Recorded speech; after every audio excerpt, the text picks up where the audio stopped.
Olá, comunidade CL, tudo bem? Boa noite, seja bem-vinda para mais uma edição do Sinapse ICL. Hoje eu estou sozinho aqui no estúdio. A Rô Garcia, nossa querida Roberta Garcia, não estava se sentindo muito bem, então ela precisou de um tempinho para descansar, para se recuperar. Um beijo para ti, Rô, melhoras, a gente te ama muito, eu te amo muito. Te esperamos de volta aqui no estúdio. Gente, começar o programa de hoje não poderia ser diferente com o julgamento que aconteceu aí ao longo do dia, considerando os golpistas bolsonaristas que invadiram e tô parecendo o Sérgio Moro, depredaram o Congresso Nacional e agora estão arcando com as consequências do que os seus atos produziram. O primeiro, gente, foi o Aécio Lúcio Costa Pereira. Foi condenado a 17 anos de prisão, foi a primeira pessoa que foi condenada, e em seguida o Tiago de Assis Matar, foi condenado a 14 anos de prisão. Isso é muito importante, meu povo, pelo seguinte, é uma data histórica que traz o Brasil de volta para sua constitucionalidade. Isso é muito importante porque essa dosimetria de pena tem um recado bastante pedagógico para todos os efeitos e, em ampla medida, é para isso que o nosso ordenamento jurídico serve, para pacificar a sociedade, para que essas pessoas, principalmente que tiveram uma atuação alinhada com o neofascismo brasileiro, entendam que eles não podem dar golpe ao bel prazer e que existem consequências. Então, a maior parte do STF votou alinhada por condenar essas pessoas. Você teve os votos ali, por exemplo, da Rosa Weber, que é a presidente, do Barroso, que é o vice, o Gilmar Mendes, que é o decano, a Carmen Lúcia, do Toffoli, do Fux, do Fachin, e do Alexandre de Moraes e do Zanin, relativamente alinhados, alguma pequena divergência ali no que diz respeito à deliberação do mérito, mas em linhas gerais bastante alinhado, considerando uma pena dura e que, de fato, dá conta da gravidade dos crimes mais sérios que remetem à formação de quadrilha, tentativa de abolição do Estado Democrático de Direito, enfim.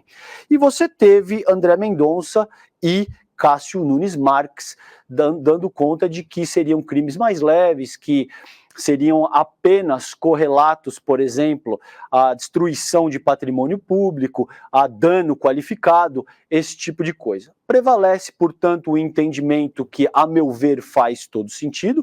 Essas pessoas não estavam ali à toa, elas foram para o Distrito Federal com o objetivo principal de subverter o funcionamento da nossa democracia, e é por isso que elas estão arcando com essas consequências no dia de hoje. Esses foram os primeiros dois. Existem outros 230, são 232 iniciais, e a gente ainda tem os financiadores, os influenciadores digitais, as lideranças políticas. Isso é muito importante que a gente tenha a sociedade civil envolvida e cobrando que essas outras figuras também sejam punidas com o mesmo rigor que esses dois golpistas iniciais foram punidos, tá? Vamos ficar de olho nesse processo, é isso. E com isso eu vou chamar o nosso convidado de hoje, que é o Jones Manuel. Jones, um prazer, querido. Jones Manuel é historiador, comunicador popular, um grande intelectual, uma pessoa que eu já tive o prazer de ter algumas conversas aí ao longo dos últimos anos. Querido, obrigado por aceitar o convite do Sinapse, é um prazer estar contigo hoje, Jones. Olá, César, boa noite para você, boa noite para todo o público do ICL, mandar um beijo, um abraço também para a Roberta, desejar melhoras, e o prazer é meu conversar essa noite e quinta-feira. Valeu, meu irmão. Obrigado, querido.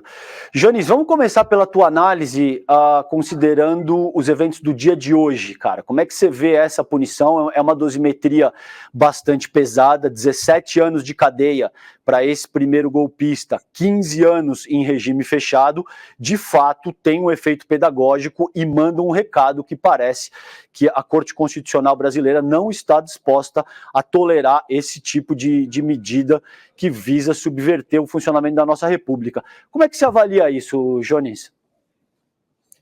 Veja, César, uma parte da burguesia brasileira e da alta burocracia do Estado decidiu, ainda que tardiamente, diga-se de passagem, se insurgir contra o golpismo do Bolsonaro, né? Isso ficou muito materializado nas ações do Alexandre de Moraes, mas a gente não pode olhar só para isso isoladamente, né? Você pegar vários setores dos partidos ditos tradicionais da direita, como o PMDB ou o PSD, setores empresariais, da mídia burguesa, comercial, fizeram uma movimentação de dizer assim, Bolsonaro, você pode ser ultra, você pode ser fascistoide, mas golpe de Estado não. Eu acho que a gente vive um desdobramento desse processo político. Vários setores da classe dominante brasileira entenderam os riscos que foram colocados ali no 8 de janeiro e estão atuando para tentar fazer um efeito pedagógico. Esse termo, inclusive, foi usado pelo Alexandre de Moraes, né? Fazer um efeito pedagógico de dizer assim, há um limite aqui, o limite é a tentativa do golpe do Estado. Eu acho muito positivo pelo efeito que isso pode causar, a que se vê como isso vai ser digerido, mas pelo efeito que isso pode causar na massa bolsonarista, meio que militante, entre aspas, que ainda existe, ainda está por aí, está meio em baixa, né, do ponto de vista político, ideológico, mas não sumiu, e que talvez realmente tenha esse efeito pedagógico de desestimular tentativas de golpes de Estado, tentativas de ação, de quebra da institucionalidade burguesa no sentido reacionário, no sentido fascistoide. Então, acho positivo, acho bom. Evidentemente, enquanto comunista, eu tenho vários problemas com os limites desse combate liberal ao fascismo. Por exemplo, o partido fardado, os militares, enquanto instituição, estão absolvidos disso. Né?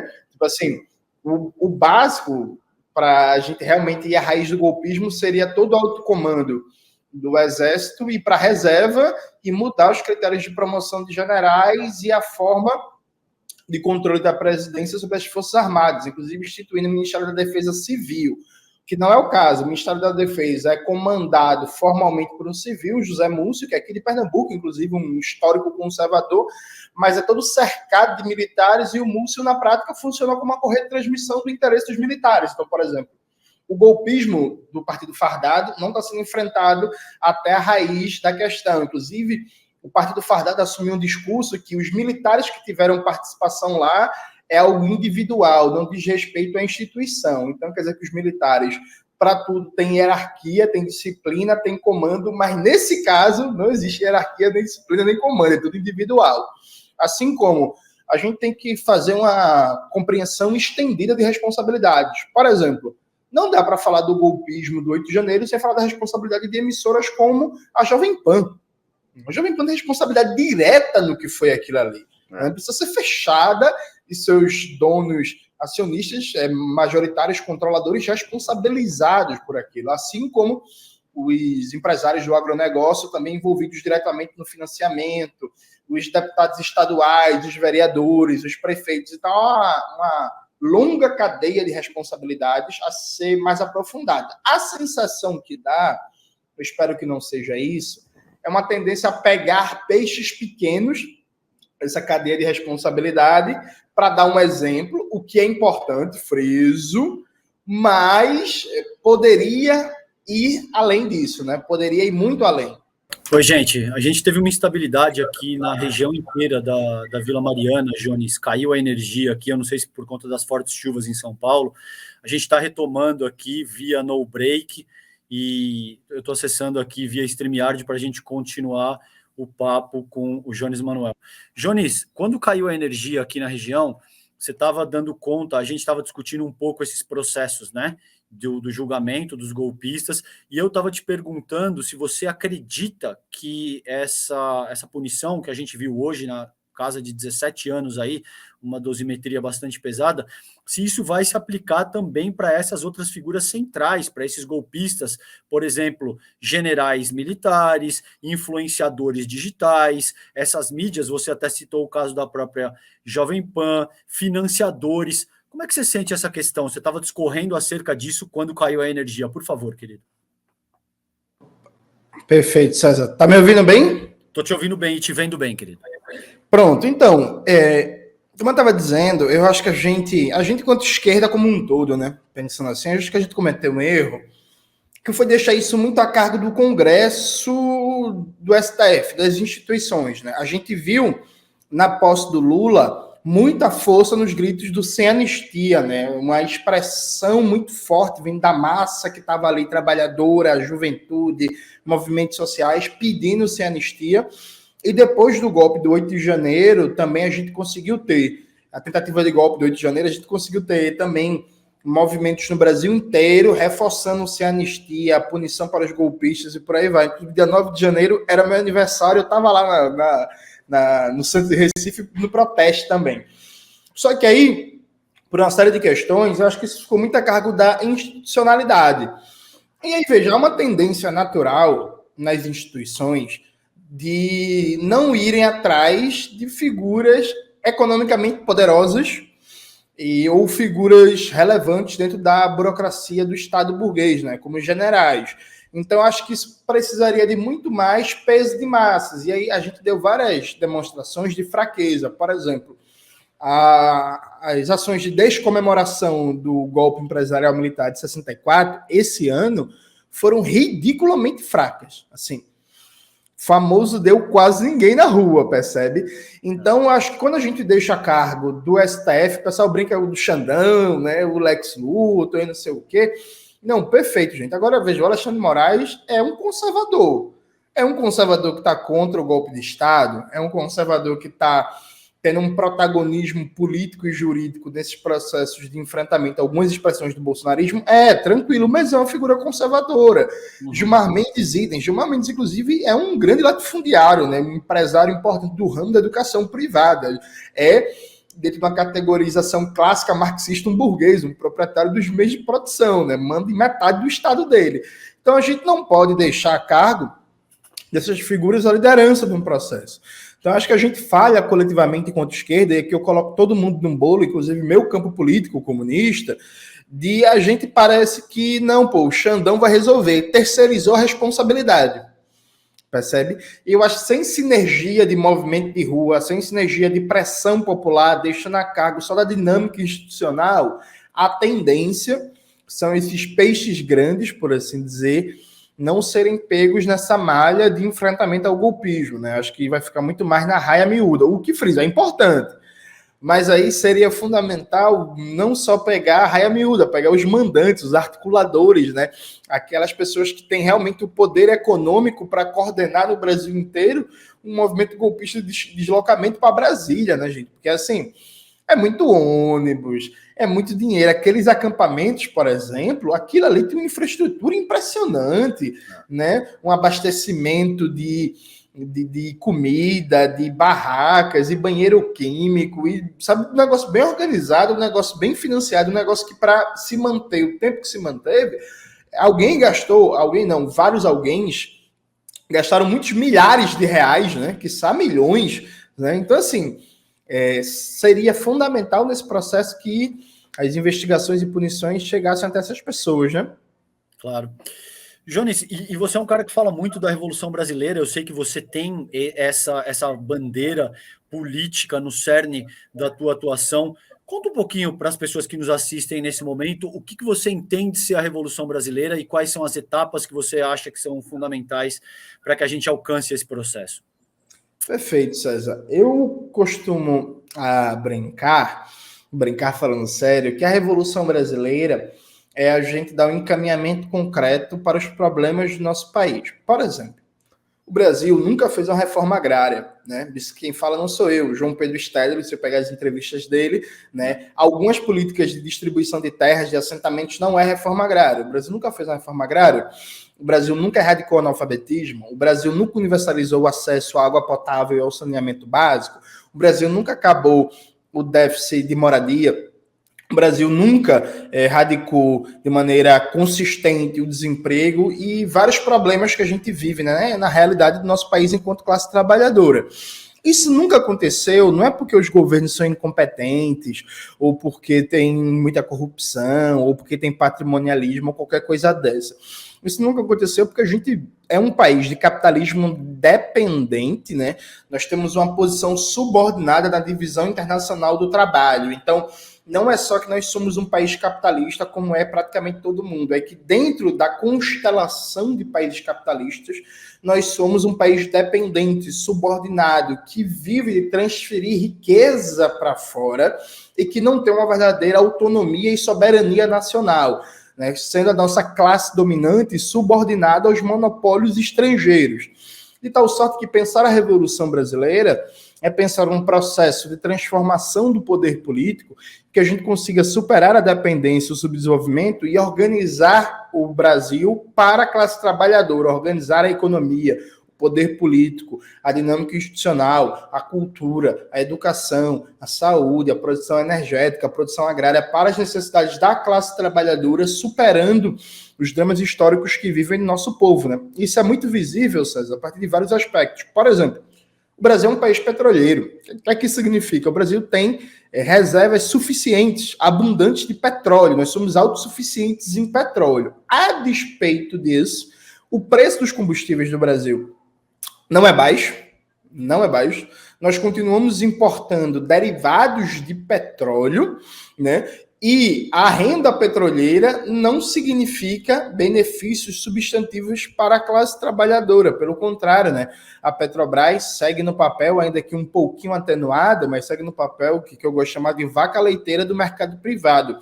Ela distribui por ano mais de 100 bilhões de dividendos para os acionistas privados, boa parte deles, inclusive, estrangeiros, né? Transferindo riqueza para fora. Então, a gente tem muito petróleo no Brasil, só que a exploração desse petróleo não é organizada em benefício da soberania nacional brasileira e do povo trabalhador desse país. Um exemplo, inclusive, que eu sempre tento chamar a atenção, porque eu acho pouco comentado, né? Porque acaba que o norte do Brasil tem menos visibilidade. César, a única refinaria que existe no norte do Brasil inteiro, quase 10% da população brasileira, é a refinaria Isaac Sabá, que fica no Amazonas. A Isaac Sabá foi privatizada em dezembro de 2022, durante o final do governo Bolsonaro. Então, a política de preços da Petrobras, toda a população do norte do Brasil está excluída dela. Então, você tem quase 10% da população brasileira que depende única e exclusivamente de um grupo privado, né, para definir a política de abastecimento de combustível da região e o preço desse combustível. E aí, detalhe, esse grupo, o Atem Group, né, que comprou a refinaria Isaac Sabá, ele conseguiu uma liminar muito estranha que permitiu que ele passasse 5 anos sem pagar os impostos estaduais. Essa liminar rendeu ao grupo de lucro, né, por impostos não pagos, quase R$1 bilhão, e esse valor é basicamente o valor usado para comprar a refinaria Isaac Sabá. Então, eles compraram a refinaria com dinheiro não pago de impostos numa liminar que ninguém explica. Percebe? Então, esse tipo de realidade, ela só se enfrenta com a transformação radical do poder político, com a gente entender que nas mãos da classe dominante, nas mãos da burguesia, hoje em dia o povo gosta de chamar de Faria Lima, né? Nas mãos desse povo, o Brasil pode até melhorar um pouquinho aqui, melhorar um pouquinho ali, tem um avanço de uma política pública aqui, um avanço de uma política pública ali, mas os problemas reais do Brasil, toda a potencialidade que a gente tem enquanto país, nunca vai ser realizado quando a gente não fizer uma transformação radical do poder político. Muito bom, Jones. Antes de entrar no ar, a gente estava conversando um pouco aqui no bastidor, então, ao encontro desse processo, por exemplo, que você falou de privatização, conta um pouquinho para a gente o que te aflige. Você estava falando a respeito de um processo de privatização de presídios que remete a processos que são parecidos com o que acontecem, por exemplo, nos Estados Unidos, e a gente sabe que as implicações desse tipo de coisa são seríssimas. Conta para a gente um pouquinho por que isso te preocupa e o que está acontecendo de fato.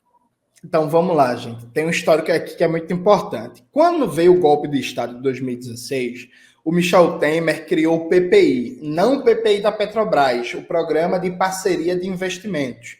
O que é isso? Um programa para privatizar serviços e políticas públicas via PPPs, parceria público-privados. O PPI do Michel Temer foi instituído via decreto, e aí ele colocou lá saúde, educação, cultura, assistência social, infraestrutura e por aí vai. Pois bem, no começo do ano, em abril, o governo Lula estava viajando na época, o Alckmin era presidente em exercício, editando um decreto do Temer, colocando segurança pública e presídios nesse programa, nesse PPI, que não foi fechado, gente. O programa de parceria de investimentos do Michel Temer continua aberto. Acho importante a gente se atentar para isso. E aí, o governo Lula colocou presídios e segurança pública no rol desse programa.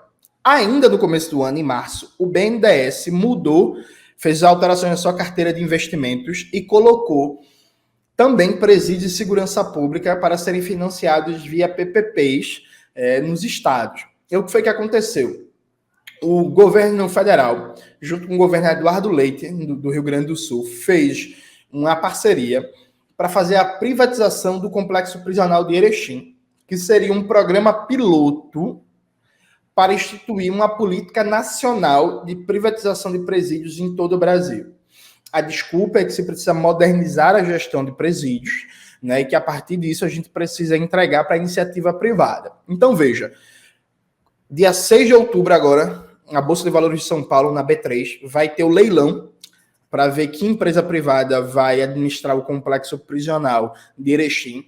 Não está claro ainda os critérios contratuais de lucratividade, mas no projeto de privatização tem um item lá que fala sobre complexo industrial prisional, ou seja, instalar ramos produtivos industriais no presídio privatizado sob a gestão da empresa privada.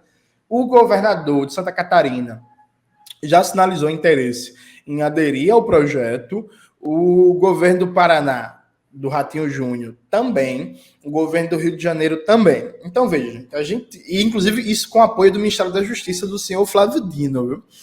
E aí a mídia progressista tem que questionar muito o Flávio Dino sobre isso.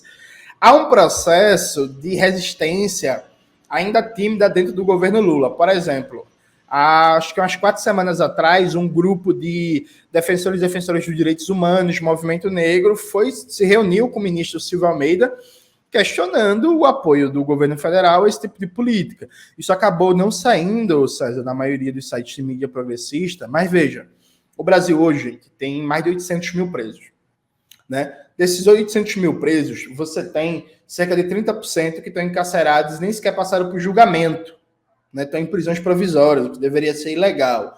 Boa parte desses presos estão presos por crimes não violentos, né? Não são crimes de sangue, como se fala. São basicamente pessoas encarceradas por tráfico de pequenas quantidades de entorpecente. O Senado brasileiro está debatendo um novo projeto de lei para endurecer as penas no caso de tráfico de drogas. Então, quer se aumentar ainda mais o encarceramento em massa por causa da ideologia da guerra às drogas. Então, perceba o perigo que a gente está aqui, o caos perfeito. O Senado quer endurecer a legislação de drogas no Brasil, que já é a principal responsável pelo encarceramento em massa e que, inclusive, explodiu o encarceramento feminino. Atenção, viu, gente? O Brasil é o país no mundo que, nos últimos 10 anos, mais cresceu o encarceramento feminino, no mundo inteiro.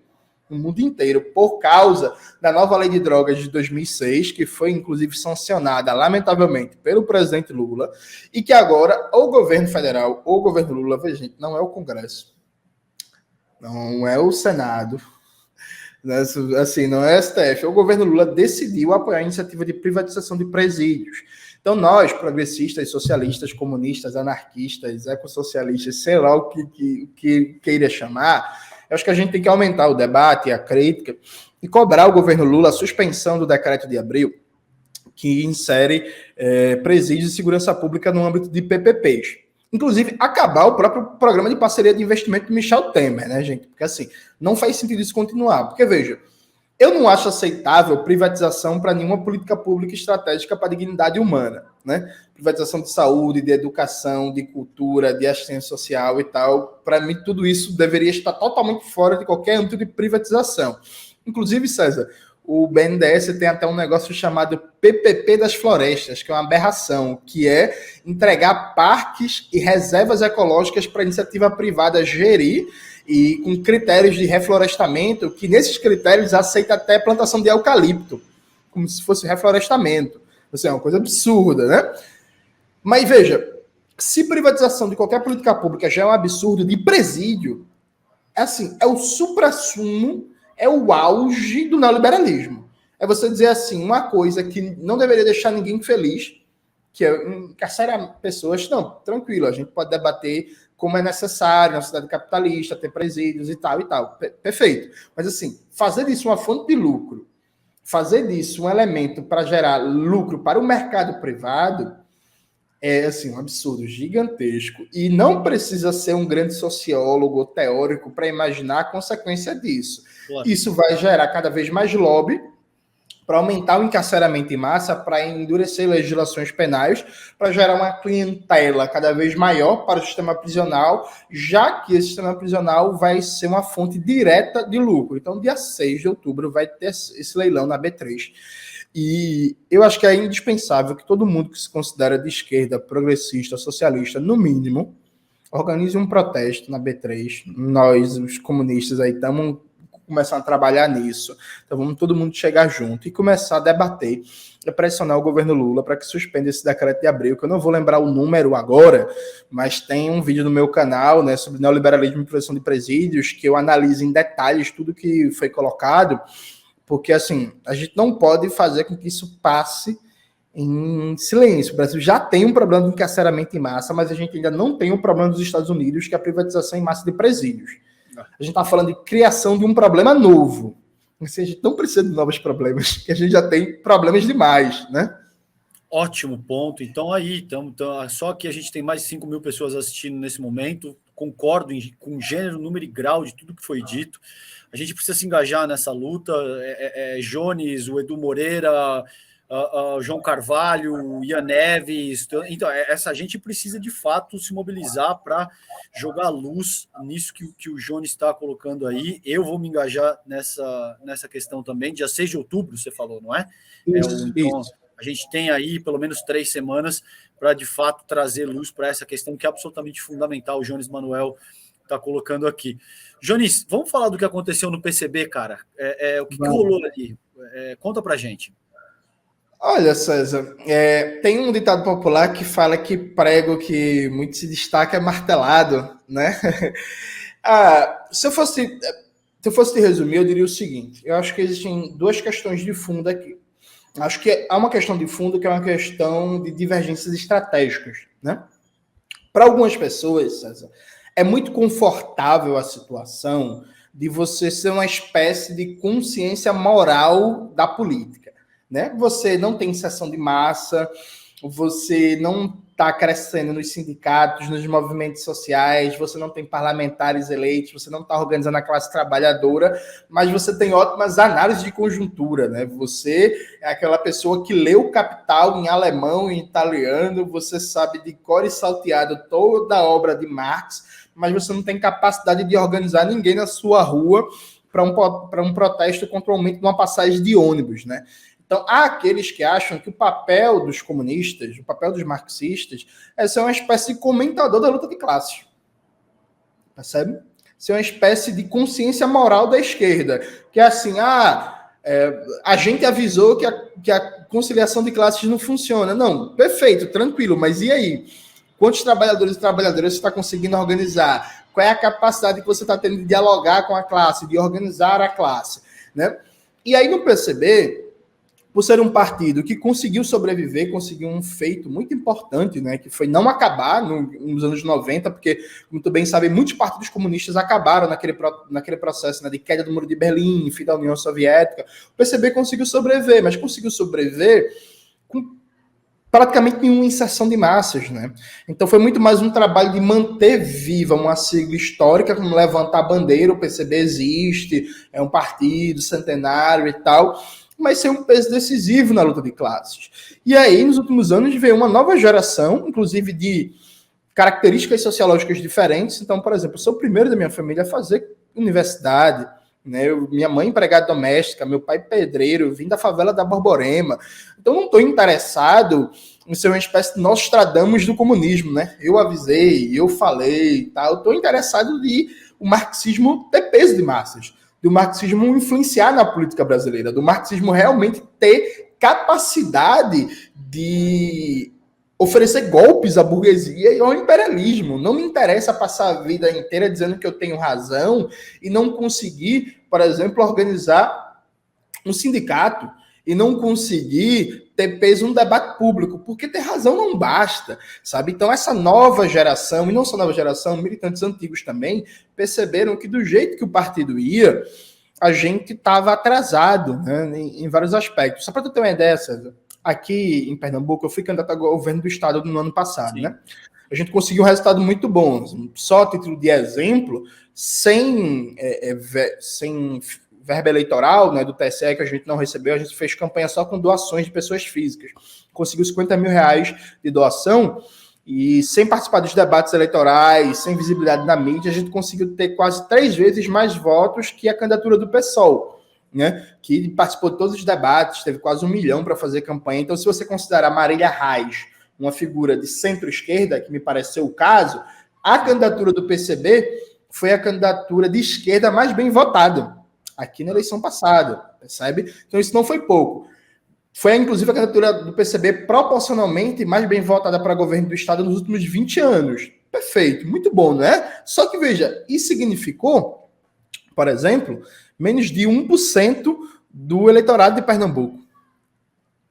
Então, assim, eu não fico feliz com isso, eu não comemoro isso, sabe? Porque é pouco. A gente está falando de um país de 210 milhões de habitantes. O marxismo não é um elemento teórico e político de peso de massas. Então, a grande divergência aqui, no âmbito do PCB, eram aqueles que estão muito felizes com essa coisa meio academicista de ficar se achando dono da razão, de ficar aqui esperando, nós temos razão, um dia as massas vão ver, e aqueles e aquelas que querem profissionalizar o partido, melhorar seu trabalho de massas, sua inserção, capacidade de disputar os movimentos da classe trabalhadora, melhorar a agitação em propaganda, ter realmente uma estratégia revolucionária que tenha consequência e repercussão no seio da classe, né? Porque, friso, ter razão não basta. A gente pode ter o conhecimento acumulado que for, se esse conhecimento não circula no seio da classe trabalhadora, ele é inútil para quem é marxista, né? Porque já o jovem Marx dizia que as ideias se tornam perigosas quando alcançam as massas trabalhadoras.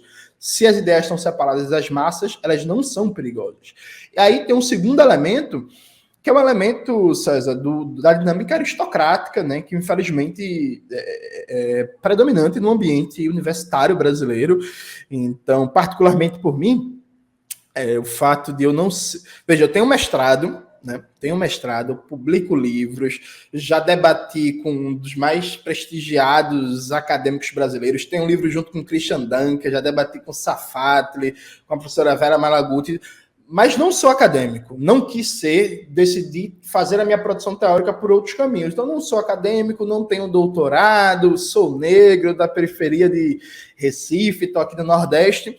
Isso sempre despertou muito ciúme, né, César? Muito ciúme, alguns elementos também de racismo, de percepção aristocrática, porque parece que no Brasil está muito adaptado à ideia de que o intelectual ele tem um perfil, né?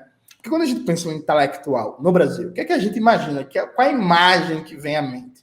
A imagem que vem à mente é, por exemplo, o Caio Prado Júnior, que é de uma família quatrocentona, né, que ficou rico com o tráfico de pessoas escravizadas e plantação de café, né, um intelectual paulista, homem, branco, com aquele terninho e tal. E aí, para muitos no PCB, era um absurdo que jovens, pessoas de outras origens sociológicas, né, pessoas que não estavam inseridas no mundo acadêmico, ainda que sejam muito sérios, estudiosos e tal, assumissem um papel, um protagonismo de formulação, de debate político, de publicação e tal. Hoje, César, uma das editoras mais bem-sucedidas do Brasil, do ponto de vista marxista, é a Lavra Palavra, né? A Lavra Palavra vem fazendo um trabalho incrível, por exemplo, de divulgação da obra de Lênin, e a Lavra Palavra foi criada pelo Gabriel Landi, que era metroviário. Aí o cara era metroviário, falou, vou me dedicar ao trabalho editorial. Então o metroviário saiu, do metrô, resolveu abrir uma editora e a editora é um sucesso, sabe, nos debates marxistas brasileiros. Então, para muitas pessoas, ao invés disso ser motivo de felicidade, isso é quase que um crime, né? Como assim, esse ex-metroviário aqui que está pautando o debate marxista sobre Lênin? Como assim não sou eu, que sou doutor catedrático da USP, da Unicamp, da Unesp e por aí afora? Então, acho que esses dois elementos se misturam, se imbricam e explicam muito dessa crise do PCB, além, claro, né, de várias outras questões de política internacional, de posição frente a conjuntura brasileira e etc, que a gente poderia desdobrar em minúcias, mas que não são tão interessantes, mas eu colocaria esses dois elementos como centrais. Tá. E você está em negociações com o PSOL, isso procede, você está conversando, você tem alguma intenção de se filiar ao PSOL? O que você tem a dizer sobre isso? Não, então, saiu uma matéria no Marco Zero Conteúdo, que é uma mídia de esquerda aqui de Pernambuco, inclusive muito boa, viu, gente? Recomendo para vocês. Falando isso, mas há um equívoco, né? Veja, eu tenho muita amizade com a galera do PSOL de Pernambuco. O presidente do PSOL Pernambuco, Tiago Paraíba, é muito meu amigo, uma pessoa que eu amo do coração, tipo, é amigo de eu ir na casa dele, ele ir na minha. A companheira dele, Rafaela Carvalho, também militou comigo no movimento estudantil. Eu conheço todo mundo do PSOL Pernambuco, porque a gente... É isso, todo mundo militou juntos, né? A militância não é tão grande, né? Então, meio que todo mundo conhece todo mundo. Eu tenho vários amigos, várias pessoas queridas no PSOL. Gosto muito de vários e várias camaradas lá. Só que eu não estou negociando nada com o PSOL, não. Assim, acho que eu tenho proximidade com também, para além de Pernambuco, por exemplo. Para mim, o deputado Glauber Braga é o melhor deputado federal do Brasil. Assim, disparado, é um exemplo do que é uma disputa política no parlamento, né? O que é usar o espaço do parlamento para disputar a sociedade. O Tarcísio Mota é uma figura incrível. A deputada do Rio Grande do Sul, Fernanda Merchiona, a gente acabou de gravar entrevista com ela no Revolu Show, debatendo economia.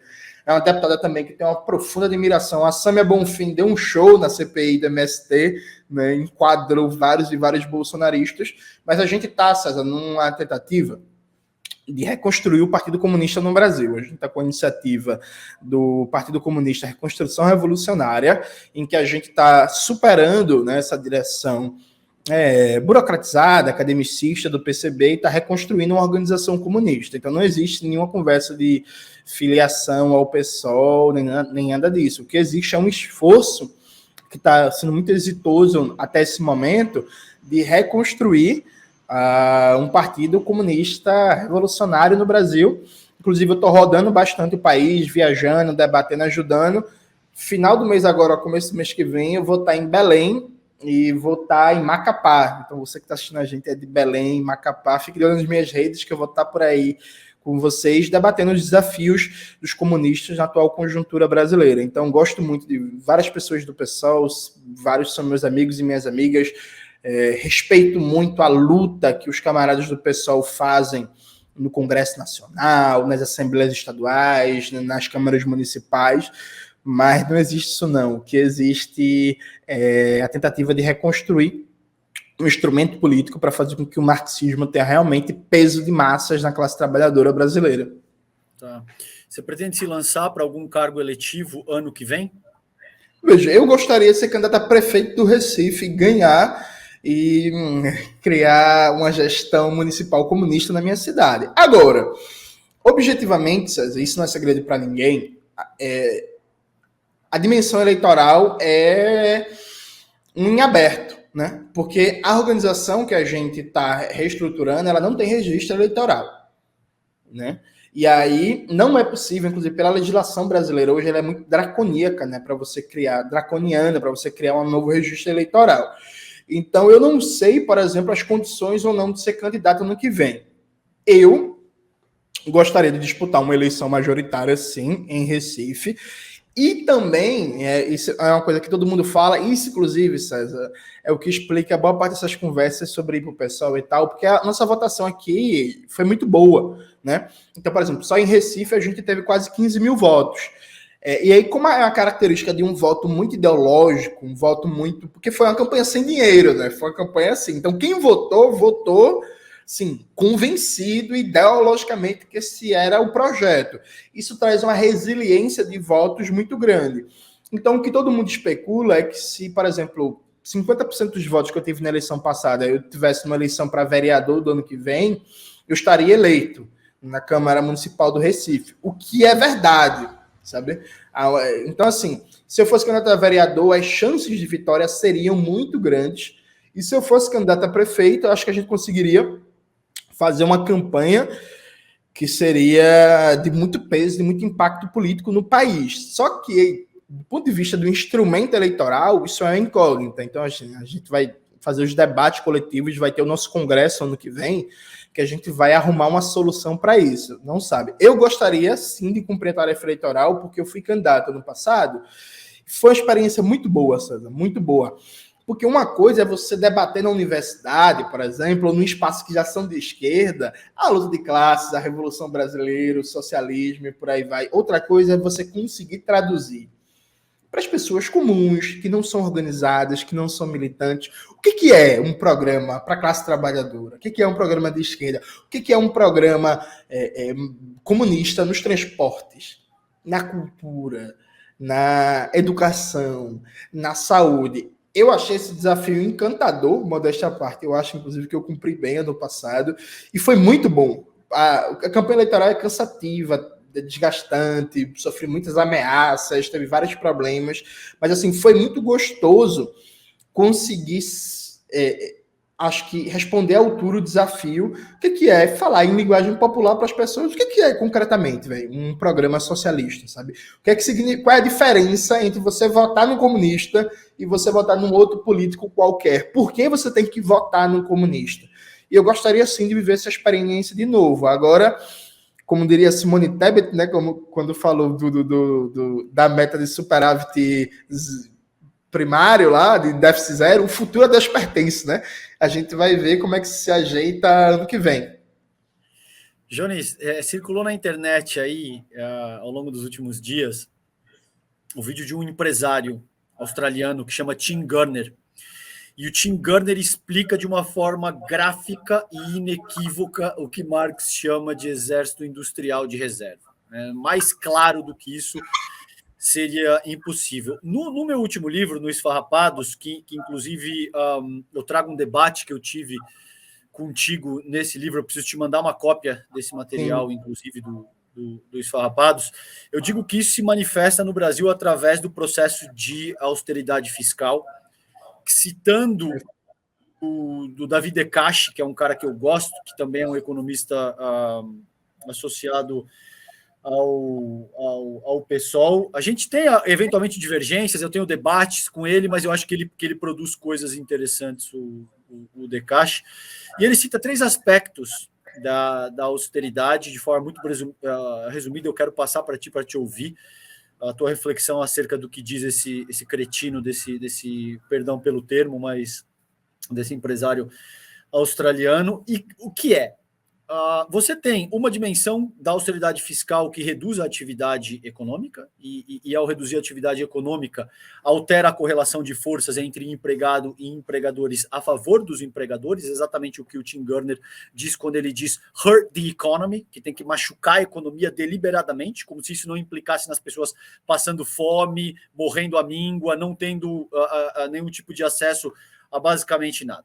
Esse é o primeiro ponto. O segundo ponto é que abre a iniciativa estatal para penetração do mercado privado, principalmente no que diz respeito à educação, saúde, infraestrutura e outras áreas elementares do Estado. E, por fim, empurra as famílias que já estão fragilizadas para a mão do capital financeiro. Eu vi um post teu, acho, não sei, cara, no Facebook, no Instagram, em algum lugar onde eu te sigo ali, e você argumentou isso, que o nome disso é austeridade fiscal, que a gente tem essa proposta no Brasil sendo avançada todo dia, talvez não de uma forma tão gráfica e explícita, mas a gente convive com esse tipo de coisa que o Tim Gurner colocou, basicamente todo dia. Queria ouvir a tua reflexão, Manuel, acerca disso. Como é que você sente essa questão e a fala desse empresário australiano, cara? Perfeito, César. Veja, além dos aspectos que você falou, que eu concordo com todos, chamam para a gente pensar uma coisa. Vamos lá. Imagina, né, nós trabalhadores e trabalhadoras numa fábrica ou numa empresa. A gente não consegue regular o nível de emprego da empresa. Por mais que a gente faça protesto, movimentação, se organiza sindicato, resista a demissões aqui e ali, às vezes consiga até ganhar, impedir demissões, mas o nível de emprego em cada empresa depende de quem comanda a empresa, né? Depende dos donos, dos sócios controladores, majoritários e por aí vai. Então, a classe trabalhadora ela não consegue controlar o nível de emprego em cada empresa tomado individualmente e, consequentemente, no conjunto da sociedade.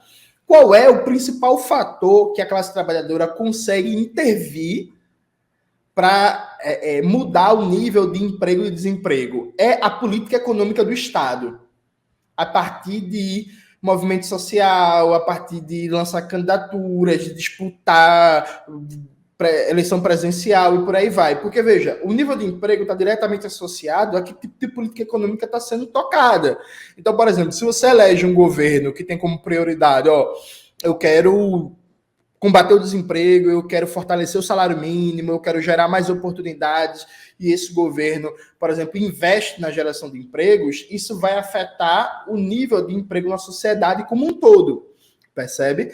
Quando a burguesia, seus intelectuais, a mídia dita especializada em economia, quando ela fica fazendo uma campanha permanente, criminalizando o Estado, criminalizando o investimento público, chamando por austeridade, dizendo que tem que ter disciplina fiscal, dizendo que tem que ter corte de despesas públicas, o que ela está fazendo é buscando combater a alternativa que está mais no imediato da classe trabalhadora para intervir no nível de desemprego de uma sociedade.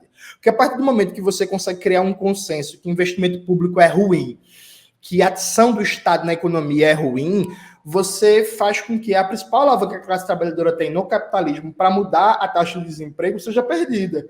Então fica cada um por si e Deus por todos. Então você vai fazer uma luta no nível micro ali, no nível da fábrica, da empresa, e da firma e tal, mas isso não é alterado no plano nacional. Então tem uma parte da fala desse bilionário quando ele fala assim: os governos do mundo inteiro já estão nesse caminho. Quando ele fala isso, gente, ele está falando que os governos do mundo inteiro já estão adotando políticas de austeridade. Porque, veja, investimento público não gera necessariamente inflação. Isso é uma mentira que contaram para todo mundo e que contam todo dia. Investimento público também não gera necessariamente crescimento da dívida, e crescimento da dívida pública não é necessariamente ruim. Assim como o déficit público também não é necessariamente ruim, porque o Estado tem uma dinâmica econômica diferente de uma economia doméstica. O Estado, sim, pode gastar mais do que arrecada. E aí tem várias questões de teoria econômica que a gente pode debater o como, a temporalidade disso, mas veja, se cria todo um discurso, toda uma mitologia que é para criminalizar o investimento público. Então hoje, César, eu vi uma coisa que é muito chamativo disso, que é assim: a refinaria Abreu e Lima, da Petrobras, aqui em Pernambuco, é a refinaria mais moderna do Brasil. Ela foi quase que destruída durante a Lava Jato, né? A Lava Jato pegou pesado na criminalização da refinaria Abreu e Lima. Inclusive, o governo Bolsonaro queria privatizar e não conseguiu.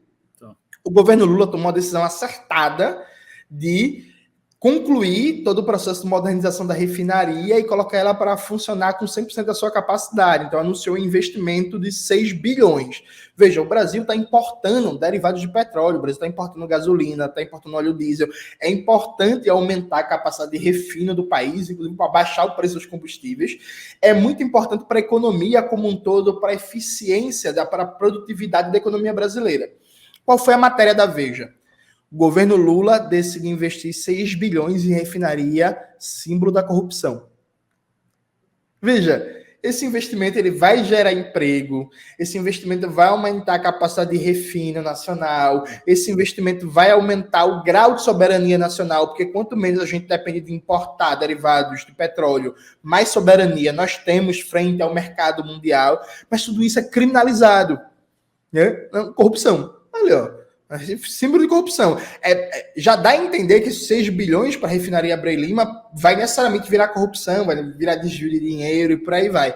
Então, todo esse discurso de demonizar o investimento público, de austeridade, e tem que cortar gastos, e tem que reduzir, e tem que equilibrar o orçamento, é uma forma de dizer assim: trabalhadores e trabalhadoras, vocês não vão ter nenhuma alavanca imediata para interferir no nível, desde uma perspectiva nacional, do desemprego. Porque nós, capitalistas, queremos o desemprego. Porque o desemprego é muito importante para disciplinar você, trabalhador e trabalhadora, na fábrica, na empresa e na firma. Porque com desemprego alto, eu consigo praticar assédio moral, eu consigo atrasar seu salário, eu consigo piorar suas condições de trabalho, eu consigo aumentar sua produtividade sem aumento de salário, e você vai pensar duas vezes na hora de pedir demissão ou na hora de organizar um protesto sindical, porque você sabe que arrumar emprego não está fácil, porque o desemprego está alto. Ou seja, é um mecanismo de disciplinamento da classe trabalhadora. Quem explica isso de maneira genial, além do Marx no Capital, mas vamos recomendar um textozinho menor também, é o texto do Michael Kalec, Aspectos Políticos do Pleno Emprego. Aspectos Políticos do Pleno Emprego. Está disponível na internet, tem em português, em vários sites.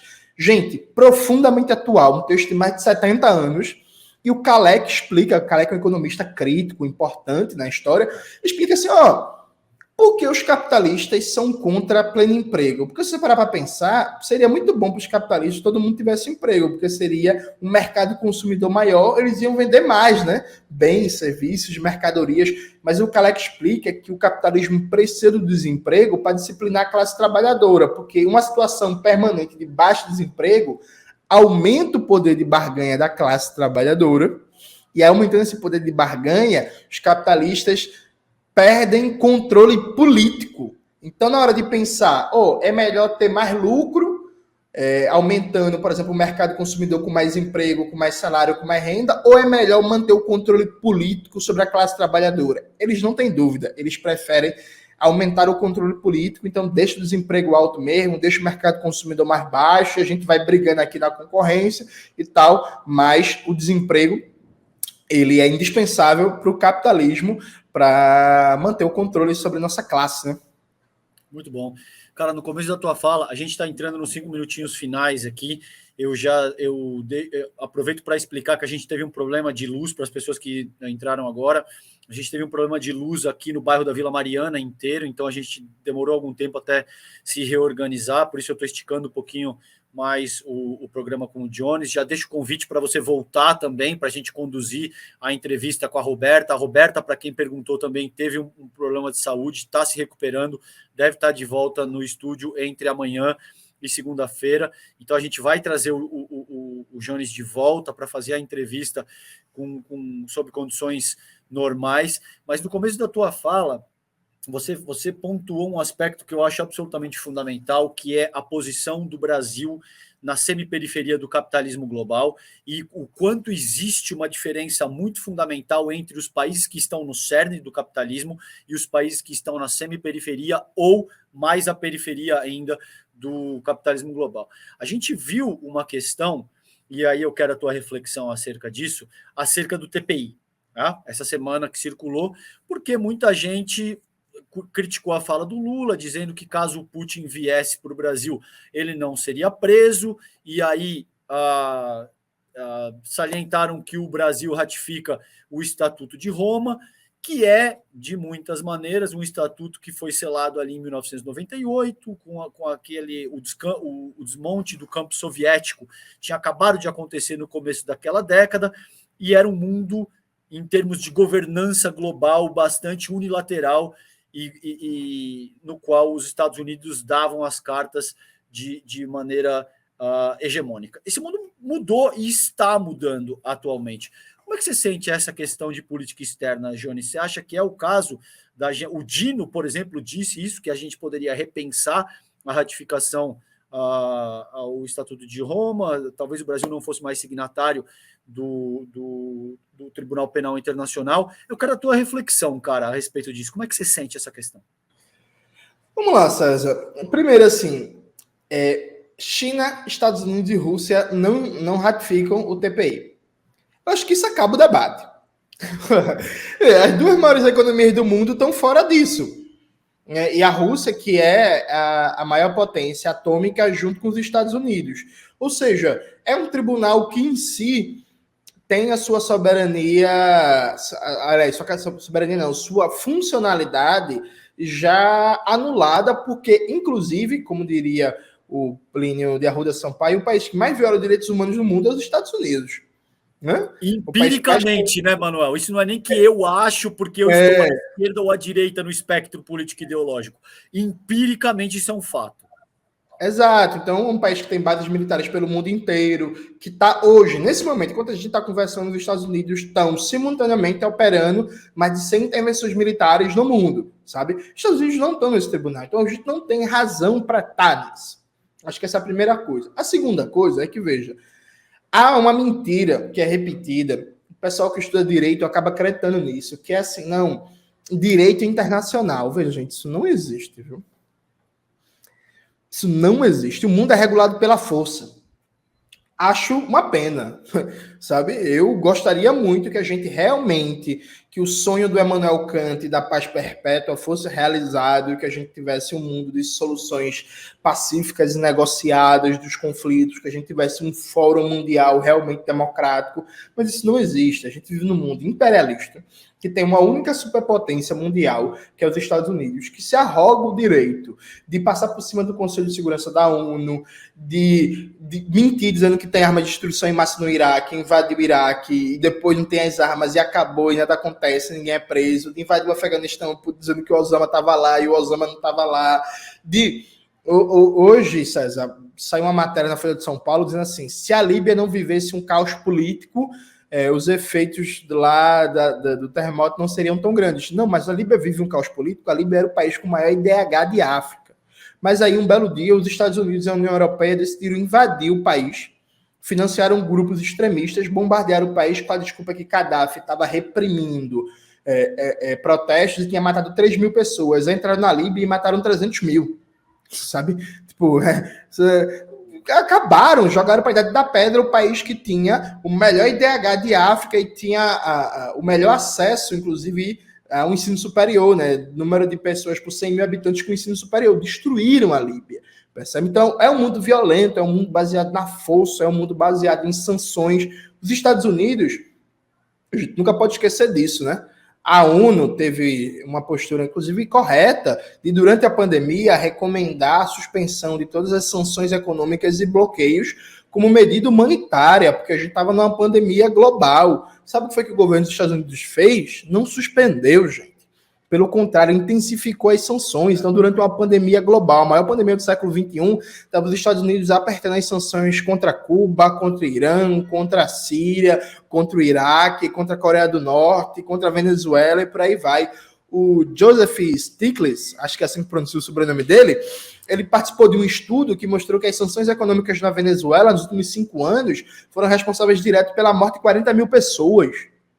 Sabe? Então é assim que funciona o sistema imperialista global. Então, veja, gente, a gente não pode cair na ilusão, não, porque o Brasil tem que respeitar a legislação internacional, o Brasil tem que atuar de acordo com o seu interesse nacional soberano, de acordo com o valor estratégico da integração latino-americana, porque, como diria um grande libertador, ou nos integramos, ou seremos, ou nos devorados pelo irmão do norte, né, pelos Estados Unidos, não, pelo valor estratégico da integração latino-americana, a busca de uma política externa sul-sul, né, que busca estabelecer cada vez mais relações com os países do Caribe, do Oriente Médio, de África, enfim, com os países subdesenvolvidos e dependentes, que o Brasil consiga estabelecer relações de igual para igual, e ter uma postura ativa e soberana, e não aceitar esse tipo de chantagem, porque, veja, gente, esse debate pautado pela mídia burguesa, na verdade, é uma forma de querer colocar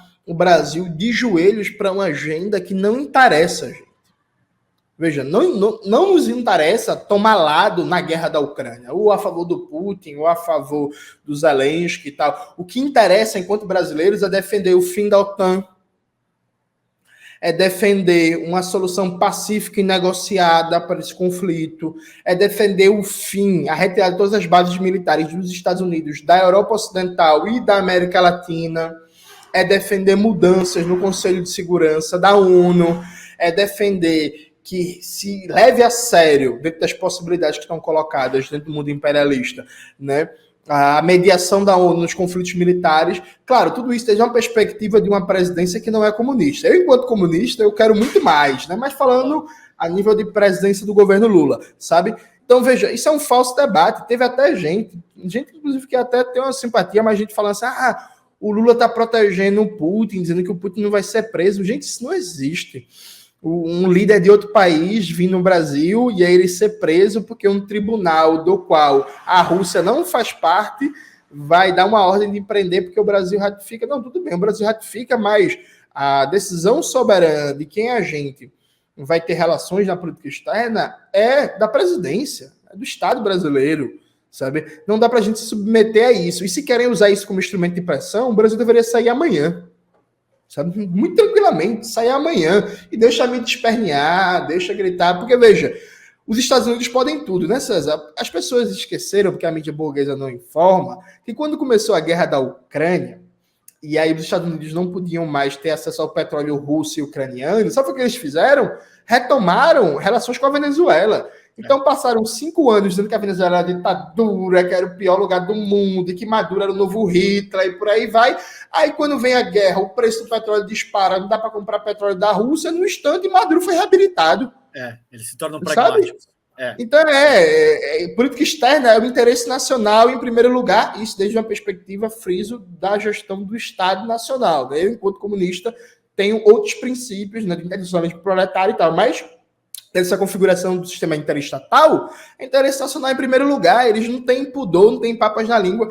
A Arábia Saudita, os Estados Unidos têm uma relação estratégica com a Arábia Saudita há muitas décadas. Agora a Arábia Saudita se aproximou da China, a mídia burguesa vai falar que é ditadura, que é uma monarquia, que tem trabalho escravo. Não, tudo isso é verdade, mas isso é verdade há mais de 70 anos. Mas enquanto era parceiro dos Estados Unidos, ninguém falava um ai. Ótimo, eu acho que essa dimensão de pensamento crítico, eu vou encerrar por aqui, mas antes eu quero compartilhar um dado contigo, que eu terminei essa semana de editar um livro que conta a história do processo de perseguição contra o Julian Assange. Só para você entender a natureza do que a gente está falando, por exemplo, você falou aí essa abordagem mais realista acerca do funcionamento, realista não no sentido literal do adjetivo, é uma linha das relações internacionais que vê o poder como foco central do processo de como as nações se relacionam e se organizam. E eu concordo contigo nessa medida. Eu entrevistei o pai do Julian Assange, Jones, que é o John Shipton, a semana retrasada aqui em São Paulo. E ele me disse o seguinte, que a divulgação dos telegramas diplomáticos do filho dele, do Julian Assange, demonstraram que, por exemplo, olha o tipo de coisa, meu caro, que eu vou te colocar aqui. Na fronteira do Paquistão com o Afeganistão, os Estados Unidos bombardeavam deliberadamente, eles escolhiam como alvo casamentos, porque é o início de uma nova vida, de uma comunidade, e todos os recursos daquela comunidade estão reunidos naquela ocasião para celebrar a formação daquele casal e de uma nova vida que começa, e funerais, Jones Manuel. Esses caras atacavam deliberadamente funerais e casamentos de uma forma deliberada. E aí tem um estudo da Brown University, não sou eu que estou dizendo, é uma instituição estadunidense, que te dá conta de dizer que só nos últimos 21 anos, não precisa ir tão lá atrás, só nos últimos 21 anos, os Estados Unidos destruíram 7 países e meio, deixaram 38 milhões de refugiados e mataram algo em torno de 4,5 e 4,7 milhões de pessoas. Então, veja que a gente não chama isso de holocausto estadunidense, entendeu? Quando o Leopoldo II corta a mão, por exemplo, de pessoas no Congo e matam 15, 20 milhões de pessoas, a gente não chama essas pessoas de genocidas ou de... Enfim, a conversa é longa, eu já vou organizar um outro convite, eu vou pedir para a nossa produção te chamar aqui, porque é sempre um prazer debater contigo, tem conversa para mais de hora, infelizmente por uma questão de tempo eu tenho que encerrar o debate contigo, mas é sempre um prazer, meu irmão, é sempre um prazer entrar em contato contigo, aprender contigo, tudo aquilo que você traz para a mesa e a qualidade do seu debate. Obrigado, Jones, pela conversa de hoje, e eu te espero em breve de volta ao Sinapse, cara. Prazer foi meu, César, sempre à disposição. Espero que na próxima estar aqui contando com a Roberta também. Mandar um abraço para todo o público do ICL, um abraço também para o Eduardo e tamo junto. Até a próxima. Valeu, meu irmão. Um abração. Fiquem bem, gente. Boa noite. Tchau, tchau. Confira a programação do Instituto Conhecimento Liberta desta sexta-feira, 7h. Desperta ICL.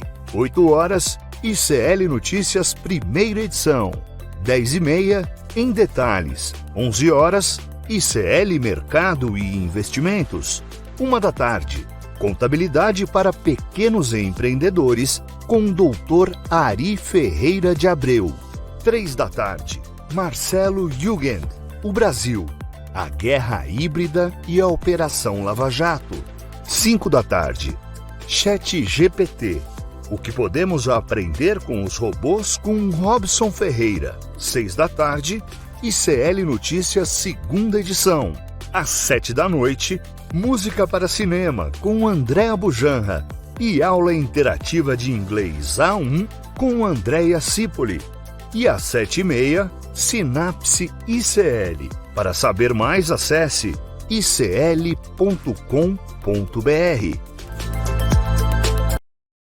Eu tenho certeza que, em menor ou maior grau, você sofre com os problemas de estresse e ansiedade. E para aprender o que fazer nessas situações, a gente convidou o Monja Coen, uma das maiores lideranças espirituais do Brasil, para dar uma aula, uma palestra, no dia 28 de setembro, uma quinta-feira, às 8h da noite, no horário de Brasília. Para você poder participar é super simples. É só clicar no link aqui em cima ou aqui embaixo. Em poucos segundos e gratuitamente, você vai estar inscrito. Se inscreve agora, chame seus amigos e amigas para participar também. Ninguém pode perder essa aula.